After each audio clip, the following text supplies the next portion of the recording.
حضرت ذوالقرنین رضی اللہ تعالیٰ عنہ، اللہ تعالیٰ نے انہیں زمین میں اقتدار دیا تھا۔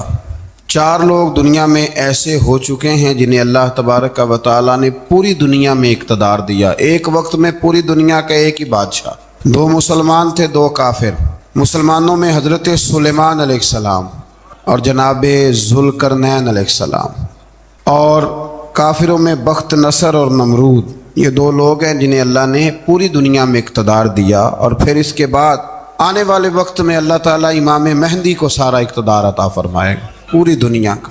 حضرت ذوالقرنین کے بارے میں 2 روایات ہیں، ایک تو یہ ہے کہ وہ نبی تھے اور ایک یہ ہے کہ نہیں وہ ولی تھے، لیکن مجھے حضرت مولا علی شیر خدا رضی اللہ تعالیٰ عنہ کا قول ملا ہے جس میں آپ نے فرمایا کہ نہیں وہ نبی نہیں تھے، تو اس لیے میرا نظریہ یہی ہے کہ وہ اللہ کے ایک نیک بندے تھے۔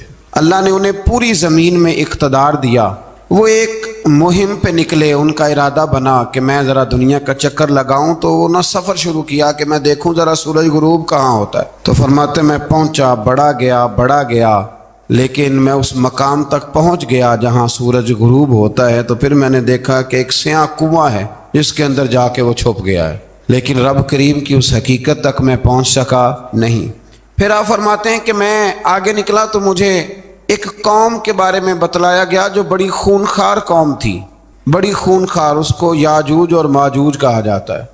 یہ قوم اتنی خونخوار تھی کہ یہ درندوں کو بھی کھا جایا کرتی تھی، اتنے لمبے چوڑے ان کے قد تھے، اتنے زیادہ طاقتور تھے کہ سانپ اور بچھو بھی کھا جاتے تھے۔ یہ نکلا کرتے تھے سبزے کے دنوں میں تو ساری کھیتیاں اجاڑ جاتے تھے، ہر چیز تباہ کر جاتے تھے، حتیٰ کہ انسانوں تک کو کھا جاتے تھے۔ تو حضرت ذوالقرنین جب وہاں پہنچے، اللہ تبارک و تعالیٰ نے انہیں ان مظلوم لوگوں کا مددگار بنایا جن پر یاجوج اور ماجوج کی قوم ظلم کرتی تھی۔ انہوں نے آپ سے کہا کہ حضور مہربانی فرمائیں، اس قوم سے تو ہماری جان چھڑائیں۔ آپ نے فرمایا تم میری مدد کرو۔ انہوں نے کہا حضور کس طرح؟ فرمایا بس جسمانی طور پر میری مدد کرو۔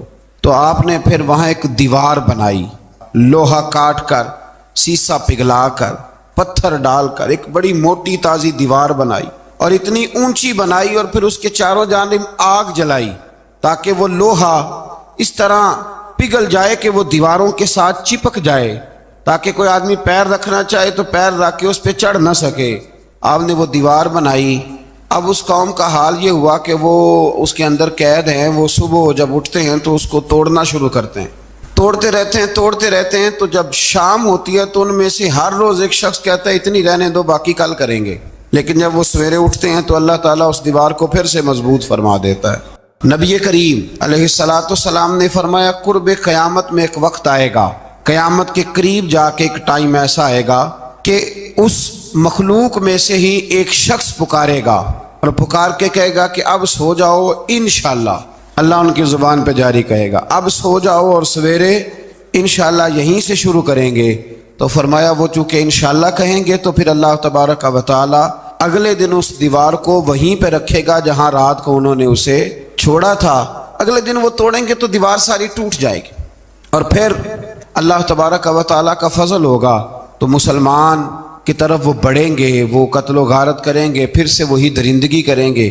تو پھر حضرت عیسیٰ علیہ السلام ان کے لیے دعا کریں گے، تو دعا کا یہ حال ہوگا کہ ان کے وجود پر کچھ ایسی چیزیں برآمد ہوں گی جن کی وجہ سے وہ مر جائیں گے، ختم کر دیے جائیں گے، قیامت کے قریب جا کے وہ دوبارہ آئیں گے۔ اس کے بعد پھر اللہ تبارک و تعالیٰ نے سورہ کہف کی آخری آیات میں 7 سمندر اور ان جیسے اور بھی آ جائیں، فرمایا 7 سمندر ہوں اور ان جیسے اور بھی آ جائیں اور مل کر وہ روشنائی بن جائیں تو میرے رب کے کلمات ختم ہونے سے پہلے سمندر ختم ہو جائیں گے۔ اور آخری آیت میں اللہ تعالیٰ نے فرمایا کہ اے رسول صلی اللہ تعالی علیہ وسلم آپ کہہ دیجئے کہ میں تمہاری طرح ہی ایک بشر ہوں، انا بشر مثلکم، میں بھی تمہاری طرح ایک۔ اب مثلکم کا بہت سارے لوگوں نے ترجمہ اپنی طرح کا کر لیا ہے، حالانکہ حضور صلی اللہ تعالی علیہ وسلم نے فرمایا کہ بشر ہونے میں تمہاری طرح ہوں، رسول ہونے میں تمہاری طرح نہیں، اللہ کا حبیب ہونے میں تمہاری طرح۔ اور وہ یہ جو میں کہہ رہا ہوں نا نہیں، تو یہ صحیح بخاری کے لفظ ہیں، حضور نے فرمایا ایکم مثلی، کون ہے تم میں جو میری طرح ہو؟ اور تو اپنے رسول کے بارے میں یہ کہے کہ بکریاں چرا رہے تھے تو معاذ اللہ انہیں پتہ ہی نہیں تھا کہ میں نبی بن جاؤں گا، ایسی کوئی بات نہیں۔ اعلیٰ حضرت فرماتے ہیں اللہ اللہ وہ بچپنے کی پھبن، یعنی بچپن میں بھی رنگ ڈھنگ نرالے تھے میرے رسول کی۔ اللہ اللہ وہ بچپنے کی پھبن، اس خدا بھاتی صورت پہ لاکھوں سلام، اس خدا بھاتی صورت پہ۔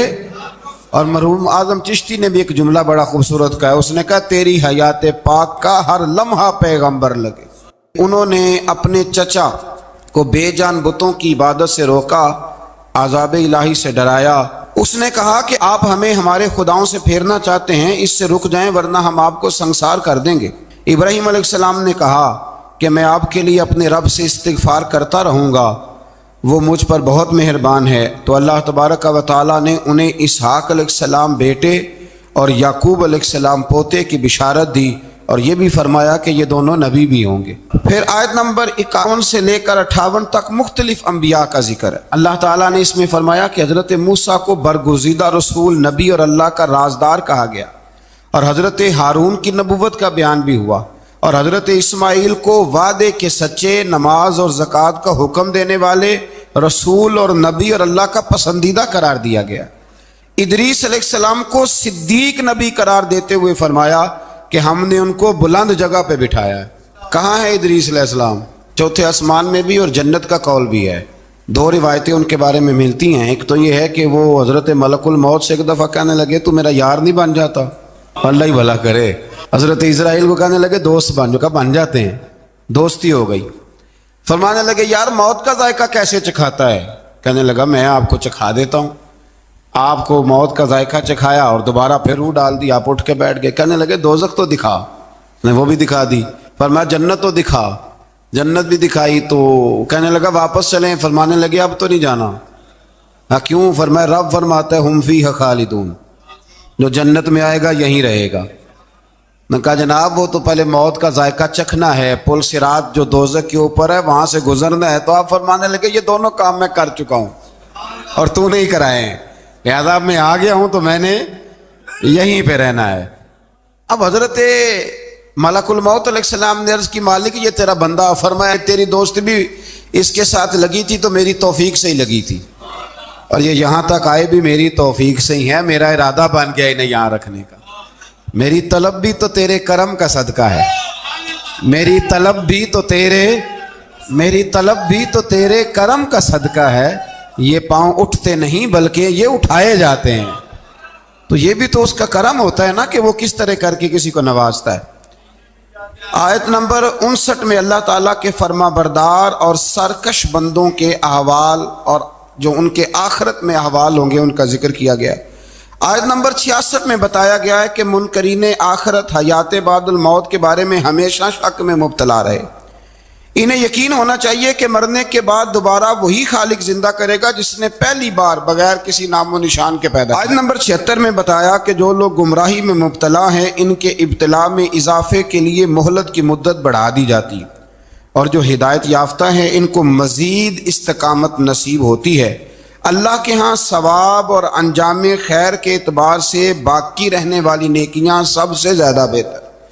ایسی نیکیاں کریں جو باقی رہیں ہمیشہ، کیا کہتے ہیں؟ صدقہ جاریہ۔ آیت نمبر 81 میں فرمایا کہ مشرکین اس امید پر اللہ کے سوا معبودان باطل کی عبادت کرتے ہیں کہ مشکل میں ان کی مدد کریں گے۔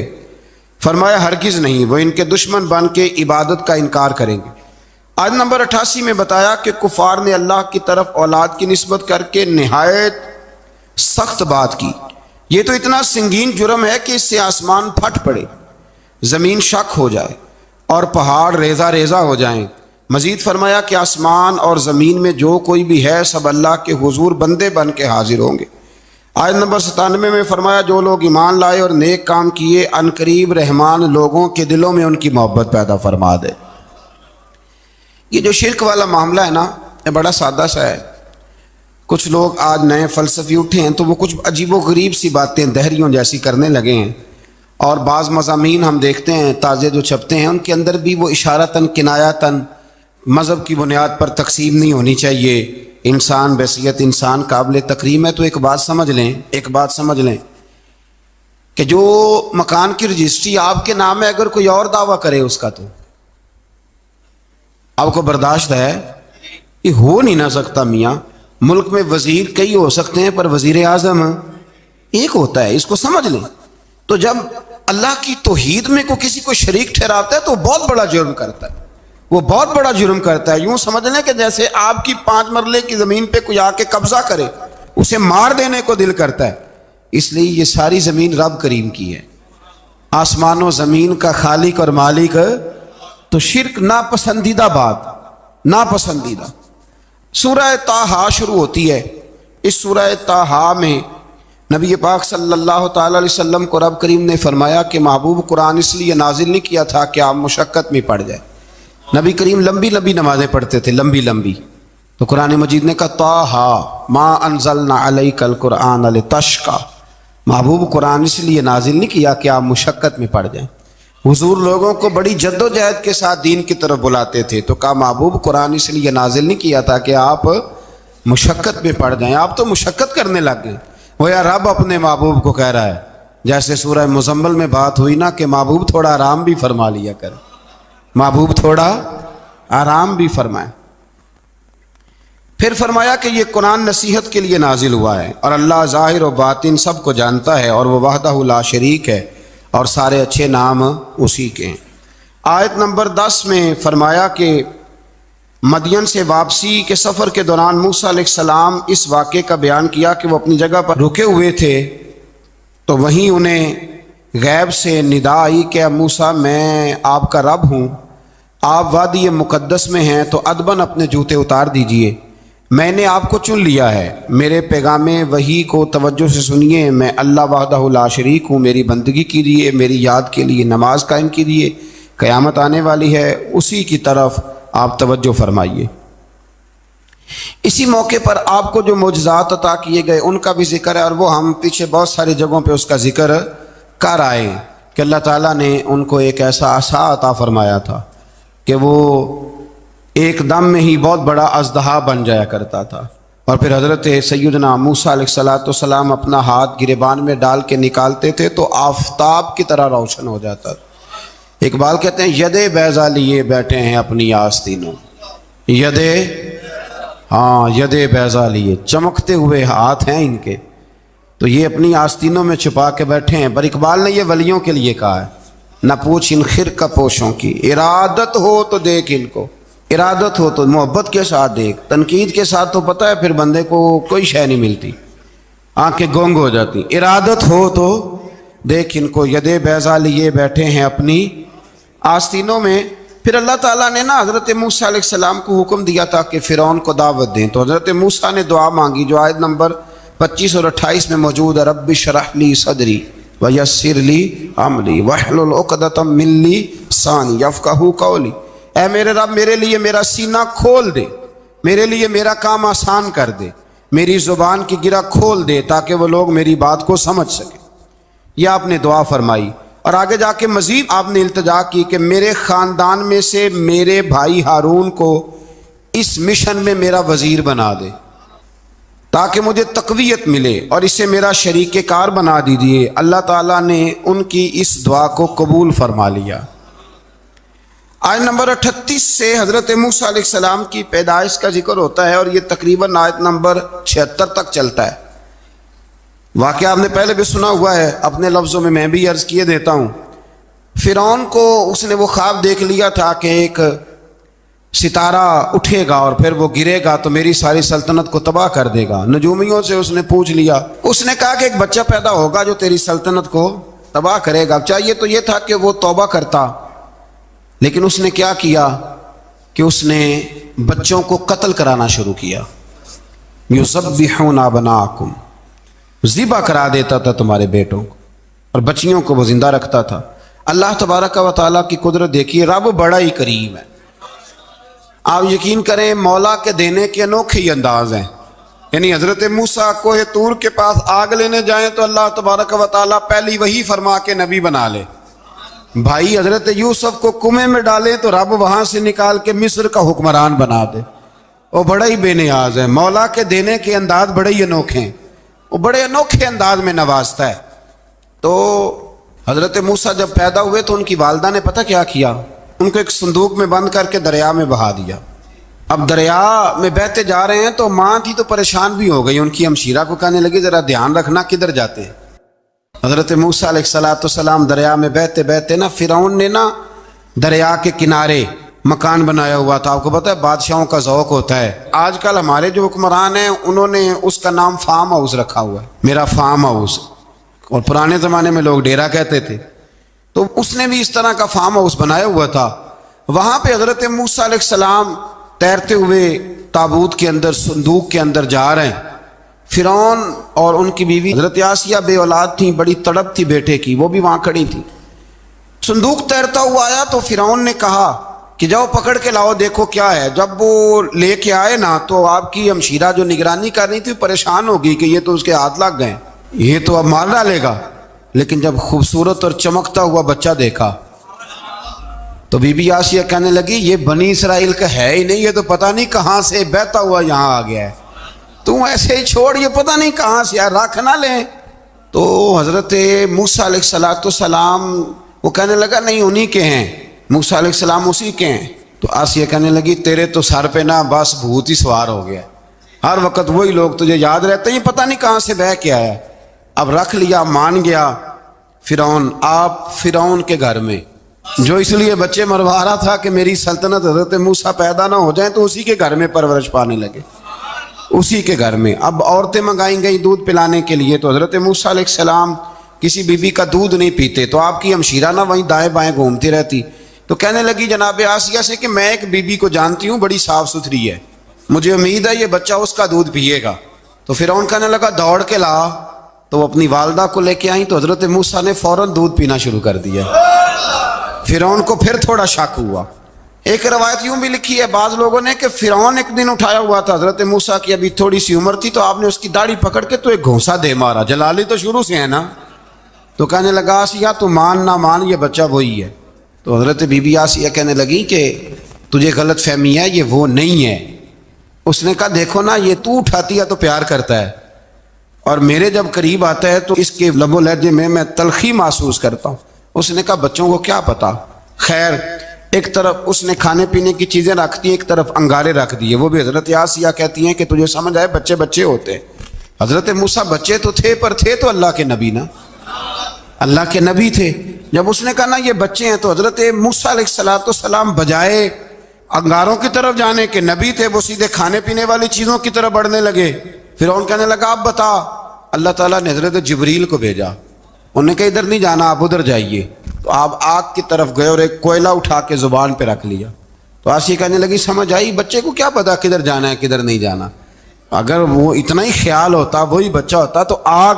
اور بعض مفسرین نے لکھا ہے یہ جو حضرت موسیٰ دعا مانگتے تھے نا رب اشرح لی صدری ویسر لی امری، یہ وہ آگ کا انگارہ جب کوئلہ منہ میں رکھا تھا نا تو اس کی وجہ سے زبان میں کچھ لکنت آ گئی، تو آپ دعا کرتے تھے کہ یا اللہ میری زبان کی وہ بند گرا کھول دے تاکہ میں کھل کے فرعون کے سامنے بات کر سکوں۔ وہیں حضرت موسیٰ پلنے لگے، وہیں پلے، وہیں جوان ہوئے، وہیں اللہ نے ساری دولتیں دی، بہن بھی ملی، ماں بھی ملی، اور سارے عزیزوں کا پیار بھی ملا۔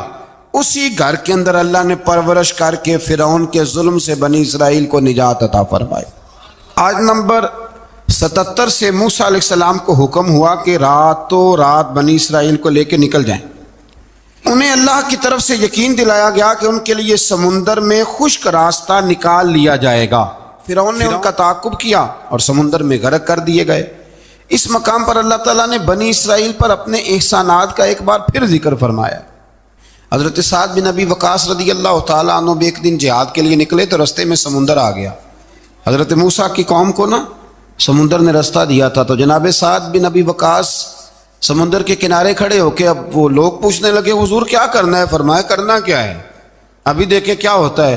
تو فرمانے لگے وہ سمندر و دریا اگر تو حضرت موسیٰ کی نافرمان قوم کو رستہ دیتا ہے تو ہم تو رسول اللہ کے فرما بردار غلام ہیں، ہمیں بھی رستہ دے۔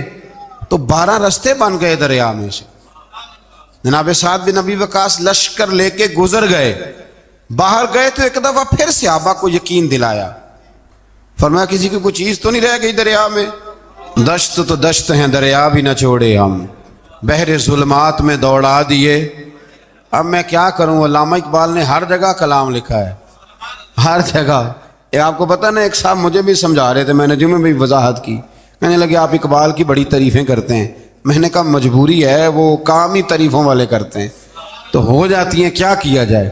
عام دام برسر مطلب. تو حضرت سعد بن ابی وقاص نے پوچھا کچھ رہ تو نہیں گیا؟ کہا جناب پیالہ رہ گیا میرا مٹی کا دریا میں. تو حضرت سعد بن ابی وقاص کہنے لگے کوئی مسئلہ نہیں، ہم رسول اللہ کے غلام ہیں. اور اس پر بڑی دلائل ہیں، وقت نہیں ہے، آگے بڑھنا ہے. فرمایا او دریا، او ہمارا پیالہ تو واپس کر دے. تو ایک لہر آئی تو پیالہ بھی کنارے پہ پھینک گئی. تو اللہ تعالیٰ نے حضرت موسیٰ علیہ السلام کی قوم کو وہاں سے نجات دی. آیت نمبر 85 سے سامری کا ذکر ہے. سامری ایک جادوگر تھا. جب حضرت موسیٰ علیہ السلام تشریف لے گئے نا کوہ طور پہ، تو اس نے نا سونے کا ایک بچڑا بنا دیا تھا، اور اس کے منہ میں ایسی تاریں اس نے لگائی تھیں کہ جب ہوا چلتی تھی تو وہ تاریں بجتی تھیں. مفسرین نے لکھا ہے. تو بنی اسرائیل والوں کو یہ کہتا تھا دیکھو یہ بولتا ہے. تو بڑے کمزور ایمان کے لوگ تھے، اس طرف متوجہ ہو گئے. حضرت موسیٰ علیہ السلام واپس آئے تو انہوں نے پوچھا کہ یہ ماجرا کیا ہے. تو اس نے کہا کہ میں نے نا حضرت جبریل علیہ السلام کا گھوڑا جب چل رہا تھا تو ان کے پاؤں سے جو مٹی لگ رہی تھی وہ مٹی میں نے تھوڑی اٹھا لی تھی، اور وہ میں نے اس کے منہ میں رکھی ہے، جس کی وجہ سے اس کے منہ سے آواز ہے. وہ مٹی کب اٹھائی تھی وہ بھی لکھا ہے مفسرین نے کہ حضرت موسیٰ علیہ السلام نے جب کہا نا بنی اسرائیل والوں کو کہ گھوڑے ڈالو اندر، حالانکہ رستے بن بھی گئے تھے، پھر بھی کہنے لگے ایسا نہ ہو کہ اندر جائیں تو پانی پھر آ جائے. تو یہ جاتے نہیں تھے، ڈرتے تھے، کمزور ایمان کے لوگ تھے نا. اصل مسئلہ نا اندر کا ہے. آپ یقین کریں یہ بڑی با کمال بات ہے. میں تو اس نتیجے پہ پہنچا ہوں تھوڑی سی زندگی گزار کے کہ یقین اگر مضبوط ہو نا تو انسان کی زندگی کا ہر کٹھن رستہ آسان ہو جاتا ہے. لیکن جن لوگوں کے اندر مسائل بہت زیادہ ہوتے ہیں ان کے لیے بیرونی کوئی کام کرنا بھی بڑا ہی مشکل ہوتا ہے. تو یہ لوگ کہنے لگے کیسے اندر جائیں گے تو پھر نہ پانی مل جائے. تو حضرت جبریل امین آئے گھوڑی پہ بیٹھے ہوئے، انہوں نے آگے آگے گھوڑی دوڑائی. تو آگے گھوڑی دوڑی تو ان کے گھوڑے خود بخود پیچھے دوڑ پڑے. حضرت سیدنا جبریل کی گھوڑی جہاں پیر رکھتی تھی وہاں سے سبزہ اگتا تھا. سامری جادوگر تھا، حیرت انگیز چیزوں کو جمع کر لیتا تھا. اس نے وہ جمع کر کے رکھ لی اور بچڑا بنا دیا. تو حضرت موسیٰ علیہ السلام نے جب اس سے پوچھا تو اس نے یہ بات بتائی اور کہنے لگا یہ تدبیر مجھے میرے نفس نے سجائی تھی. حضرت موسیٰ نے اس سے کہا تو یہاں سے چلا جا، زندگی میں تیرے لیے وحشت کی سزا ہے اور تیری سزا کا وقت آخرت میں مقرر ہے. وحشت کا بھی عذاب ہوتا ہے کچھ لوگوں کو وحشت کا عذاب یہ ہوتا ہے، یعنی انسان ہر وقت خوف زدہ رہے. آیات بتاتی ہیں کہ اس پر کون سا عذاب ہے، اس پر ایک وحشت طاری رہے. اللہ سے دعا مانگیں اللہ تبارک و تعالی ان ساری آزمائشوں سے ہمیں محفوظ فرمائے. اسی تسلسل میں پھر قیامت اور سور پھونکے جانے کا ذکر ہے. آیت نمبر 105 سے فرمایا کہ لوگ آپ سے پہاڑوں کے متعلق سوال کرتے ہیں، آپ ان سے کہہ دیجئے میرا رب انہیں ریزہ ریزہ کر دے گا اور پوری زمین ہموار میدان کی طرح ہو جائے گی. آیت نمبر 109 میں قیامت کی ہولناکیوں کا ذکر ہوا اور فرمایا آج اللہ کی بارگاہ میں کسی کو مجال شفاعت نہیں ہوگی سوائے اس کے جسے وہ اذن شفاعت عطا کرے اور جس کے قول سے وہ راضی ہو. آیت نمبر 110 سے اکڑی گردنوں کے حی و قیوم کے سامنے جھکنے، ظالموں کے نامراد ہونے اور مومنین صالحین کے کامیاب ہونے کا ذکر ہے. آیت نمبر 114 میں علم میں اضافے کی تعلیم کے لیے دعا ارشاد فرمائی گئی ہے جو بڑی معروف ہے، رب زدنی علما. آیت نمبر 115 سے اس بات کا ذکر ہے کہ آدم علیہ السلام جو جنت میں درخت کے قریب چلے گئے تو یہ ان کی بھول اور اجتہادی خطا تھی. اللہ نے خود وضاحت فرما دی اور انہوں نے قصداً اللہ کے حکم کی نافرمانی نہیں کی. آدم علیہ السلام کو جنت میں داخل کر کے بتایا کہ یہاں نہ بھوک لاحق ہوگی، نہ بے لباسی ہوگی، نہ پیاس لگے گی، نہ ہی دھوپ کی تپش محسوس ہوگی، اور یہ کہ آپ اپنے دشمن شیطان کی چالوں سے بچے رہیں گے. اس مقام پر قرآن نے اس موضوع کو پھر بیان کیا کہ شیطان نے وسوسہ ڈالا اور مخلص اور ہمدرد کا روپ دھار کر ان کو بہکایا. انہوں نے ممنوع درخت سے کھا لیا سو ان کے ستر کھل گئے اور جنت کے پتوں سے اپنے ستر کو ڈھانپنے لگے. پھر اللہ نے ان کی توبہ قبول کی اور جنت سے زمین پر بھیج دیا۔ آیت نمبر 124 سے اللہ تعالیٰ نے فرمایا جو ہماری یاد سے غافل رہے گا ہم اس کے لیے معیشت تنگ کر دیں گے۔ وَمَنْ أَعْرَضَ عَنْ ذِكْرِي فَإِنَّ لَهُ مَعِيشَةً ضَنْكًا، جو ہماری یاد سے غافل ہوگا اس کے لیے زندگی اس پر اللہ تبارک و تعالیٰ ہر وقت اپنی یاد کی توفیق عطا فرمائے۔ آیت نمبر 130 سے اللہ تعالیٰ نے ارشاد فرمایا ان کی باتوں پر صبر کیجیے، سورج کے طلوع اور غروب ہونے سے پہلے اپنے رب کی حمد کے ساتھ تسبیح پڑھتے رہیے، اور رات کے بعض اوقات میں اور دن کے حصوں میں بھی تسبیح پڑھتے رہیے، تاکہ آپ کا رب راضی ہو جائے اور آپ بھی راضی ہو جائیں۔ مزید فرمایا کہ اپنے اہل خانہ کو نماز کا حکم دیں اور خود بھی نماز پر قائم رہیں، اور نیک انجام صرف تقوی پر کاربند لوگوں کے لیے۔ لوگ کیا کہیں گے؟ لوگوں کے لیے الزام لگانا، پروپیگنڈا کرنا یہ بڑا ہی آسان کام ہے۔ دو ہی تو کام دنیا میں آسان ہے، ایک بدگمانی کرنا اور ایک غیبت کرنا، اور اتنا مزیدار کام ہے کہ آپ ساری دیہڑی کرائیں، کوئی بندہ تھکنے کو تیار ہے، معاذ اللہ ثم معاذ اللہ سارا دن۔ اور اگر آپ کہیں کہ اللہ کا ذکر کرو، تسبیح لے لو، صرف 500 دفعہ درود شریف پڑھ لو، تو پھر کیا بنے گا؟ کام یاد آ جائے گا، بہت سارے لوگوں نکل لیں گے۔ کبھی کبھی کچھ چیزیں بڑی یاد رہ جاتی ہیں۔ ایک شاعر نے ایک شعر کہا تھا، میری تھوڑی سی شعری ذوق ہے تو مجھے دلچسپی ہے، رہ جاتی ہیں کچھ باتیں ذہن میں۔ ایک دفعہ ہمارے ایک دوست کے بارے میں کچھ پراپیگنڈا ہونے لگا، تو میں نے انہیں ایک شعر لکھ کے بھیجا، مجھے یاد تھا، میں نے ایک شعر لکھا۔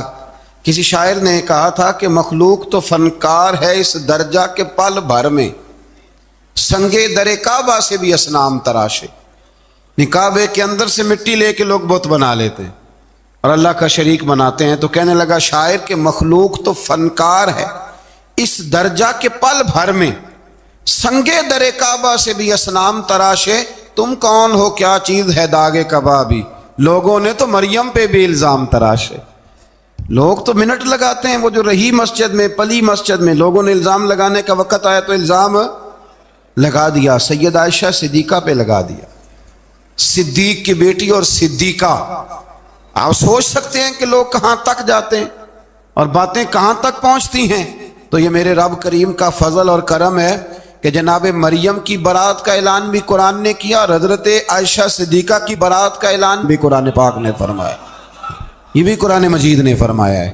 اور کل پرسوں بھی بات ہو رہی تھی حضرت یوسف علیہ السلام کی، تو الزام تو لگتے رہتے ہیں۔ تو میں نے اس دن بھی سوال کیا تھا، پھر دہراتا ہوں کہ غلطی کیا تھی حضرت یوسف کی؟ کبھی کنواں اندھیرا، کبھی بھائیوں کے تھپڑ، کبھی مصر کا بازار، اور ذرا سوچو تو صحیح جب بولیاں لگتی ہیں انسان کی تو کیا حال ہوتا ہے۔ اور پھر ذرا یہ بھی تو دیکھو نا کہ جب زلیخا نے الزام لگایا تو پھر کیا حال ہے، اور پھر 12 سال کی جیل پر رب فرماتے ہیں شانیں میں نے یوسف کو ہی عطا فرمائی ہیں۔ تو حضرت مریم سلام اللہ علیہا جب وہ بیٹا لے کے گئی ان کے پاس تو انہوں نے کہا یہ کہاں سے آ گیا؟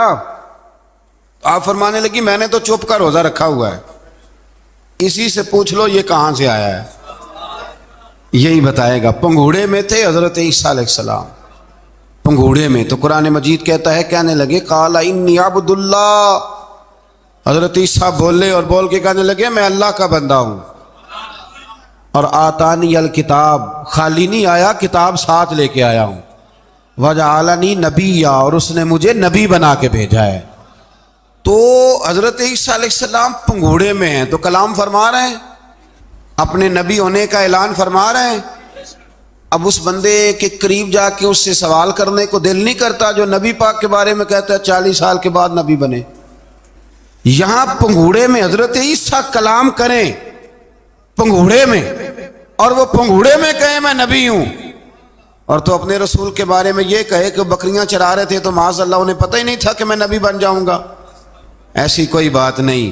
اعلیٰ حضرت فرماتے ہیں اللہ اللہ وہ بچپنے کی پھبن، یعنی بچپن میں بھی رنگ ڈھنگ نرالے تھے میرے رسول کی۔ اللہ اللہ وہ بچپنے کی پھبن، اس خدا بھاتی صورت پہ لاکھوں سلام، اس خدا بھاتی صورت پہ۔ اور مرحوم اعظم چشتی نے بھی ایک جملہ بڑا خوبصورت کہا ہے، اس نے کہا تیری حیات پاک کا ہر لمحہ پیغمبر لگے۔